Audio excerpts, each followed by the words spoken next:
Hey everybody, it is Tuesday, March 14th, 2023.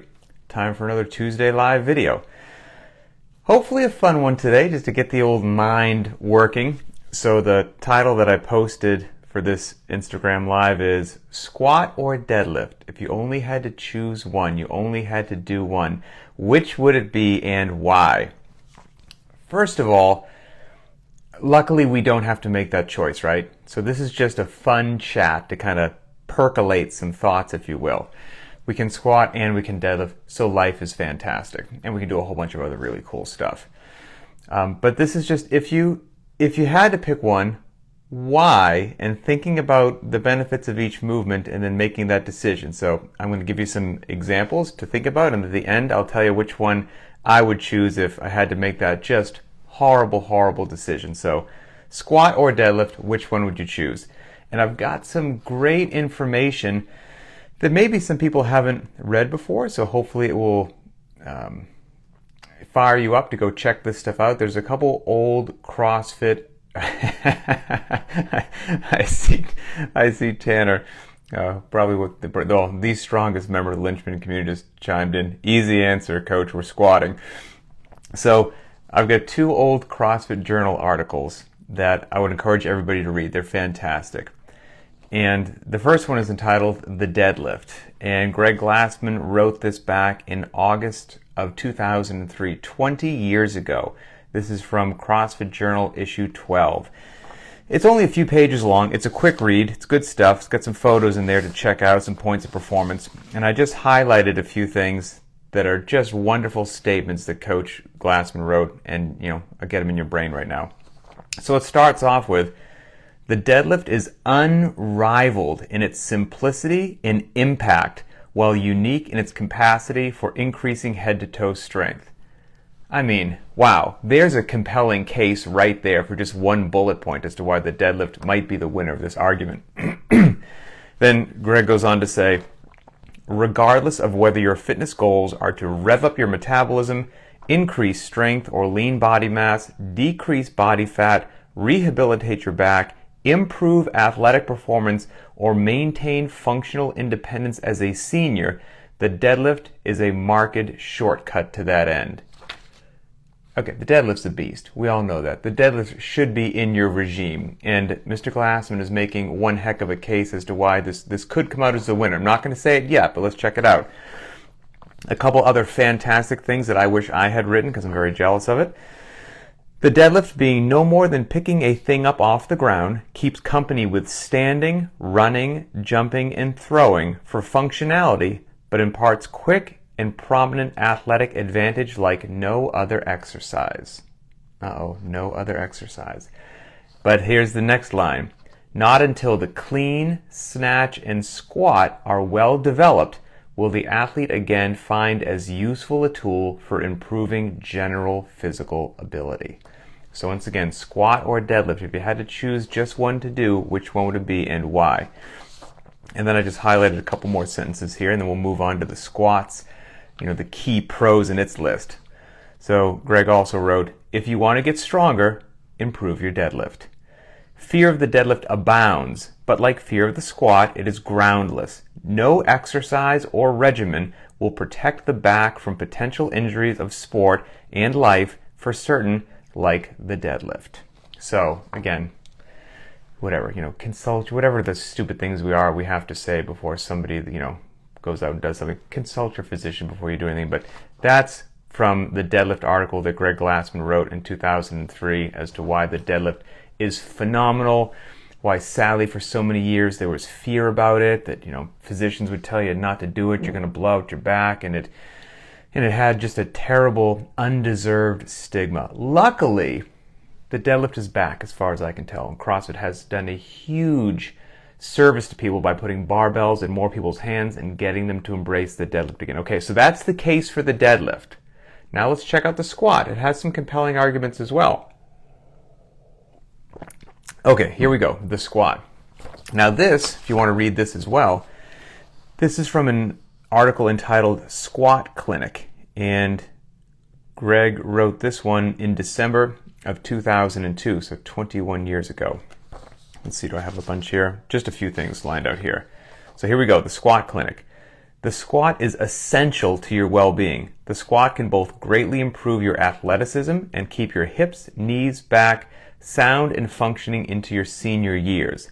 Not only is the squat not detrimental to the knees, it is remarkably rehabilitative of cranky, damaged, or delicate knees. In fact, if you do not squat, your knees are not healthy regardless of how free of pain or discomfort you are.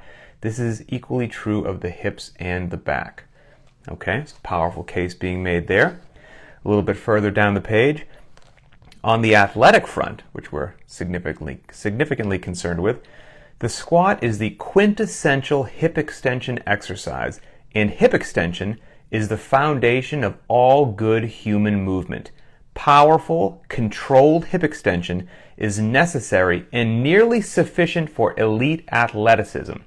By necessary, quote unquote necessary, in that without powerful, controlled hip extension, you are not functioning anywhere near your potential. And when we say sufficient, sufficient in the sense that everyone we've met with capacity to explosively open the hip could also run, jump, throw, and punch with impressive force. So it sounds like we've got a tough decision to make here between the squat and the deadlift. Just two more little points here. So the article goes on to say that you should start with the air squat, start with the unloaded squat first. And then a question became, okay, how good do you want me to be at the air squat before I potentially start to get a little rowdy and put a little weight on the back? And this was his recommendation, 21 years ago or whatnot, and stands up pretty well today. I think this recommendation that Glassman makes would still challenge a lot of people that have even built up an impressive back squat. It says all of our athletes begin squatting with the air squat. Okay, so what do we want to do? He references the Tabata protocol. So 20 seconds of work, 10 seconds of rest, done 8 times in a row. So 20 seconds of squatting, air squats, 10 seconds of rest, 8 times in a row. It takes 4 minutes to knock that out. And in those 20-second windows of work, you're doing as many air squats as you can. But not junky air squats, fantastic, beautiful air squats. Those are the only ones that are going to count if you're trying to assess yourself. And on page 2 of this article, he provides 23 points of performance for the air squat. And so you want to be hitting all 23 of those points of performance in every squat that you do in the Tabata protocol. And he says the goal would be to get 18 to 20, that would be your lowest number of repetitions, 18 to 20 perfect air squats in every single one of those 20-second work intervals. And if you haven't done a Tabata protocol in a while, and you're thinking, well, there's no load, it can't be that hard, I got a beautiful air squat, I could ping all these 23 points of performance, no worries, and you're telling me 18 to 20 each time? I got this in my sleep. I think chances are you probably haven't done Tabata air squats in a while. So that is a very, very tall order that would stand the test of time, even though like 21 years have gone by. So those are two very strong cases. When Greg wrote those articles, it obviously wasn't squat versus deadlift. It was, why is the deadlift fantastic and should be in your arsenal, and why is the squat fantastic and should be in your arsenal? And like I said, luckily we don't have to choose. But if somebody held my family hostage and said, Pat, you have to pick one. There's only one of those two exercises that you will be allowed to do for the rest of your life. My personal opinion would be that I would choose the squat over the deadlift. And the reasons that I would make that is I'm going to get a greater range of motion, from standing the weight all the way up to going all the way down, hip crease below the top of the knee. So developing musculature over a greater range of motion. And the load, when you place it on the body, it's higher on your body, so it's increasing the demands on your midlines, raising your center of mass. That's absolutely significant as well.